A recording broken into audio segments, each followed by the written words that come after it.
xilli hore markii ugu horreysay ee gawaari la keeno waddanka Hindiya dadku ma aqoon sida gawaarida loo kaxeeyo sidaa darteed markaad soo iibsato gaari shirkadda ayaa gaariga waxay kuugu dareysay darawal marba nin mas'uul ah waa mas'uul caana nin hodana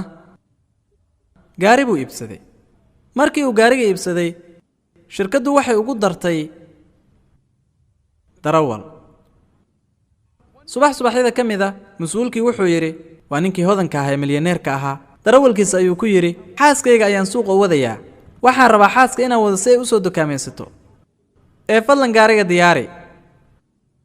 darawalkii yaa yiri mudana mas'uul gaarigu sidiisaba ma shaqaynayo mas'uulka aad buu u xanaaqay war samee gaariga si uu u shaqeeyo mar kale si degdeg ah waliba darawalkii baa yiri si gaarigu shaqada ugu soo noqdo mar labaad waxaan u baahanahay 10 litir oo caano ah 20 kilogram oo malab saafi ah iyo 30 kilogram oo subag saafi ah iyo 40 kiilo oo bariis ah waliba bariiska nuuciisu yahay basmatiga mas'uulkii caanka ahaa milyaneerkii darawalkii wuxuu siiyey 10 litir oo caano ah 20 kilogram oo malab saafi ah 30 kiilo oo subag saafi ah iyo 40 kiilo oo bariis ah waliba nooca basmatiga ee tayada sareeya darawalkii alaabtii xaaskiisu siiyey daqiiqado yar kadibna gaarigii waa shaqeeyay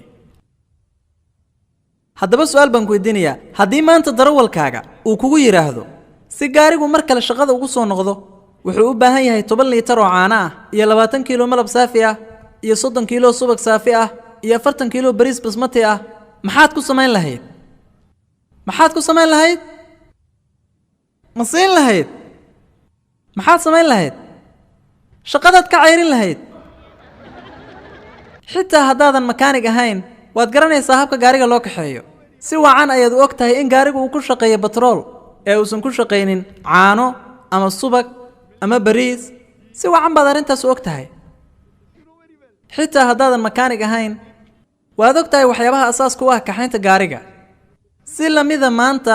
haddii aad barato fariinta asaasiga ah ee Allihiina abuuray subxaanahu wa ta'aala haddii aad barato waxa Allihiina abuuray uu ku sheegay kitaabka ugu dambeeyay kutubtii la soo dejiyay waa Quraanka cidna kuma qiyaani karto diintaada ayaa si sahlan oo fudud u baranaysaa mana jirto cid ku doqomaysan karta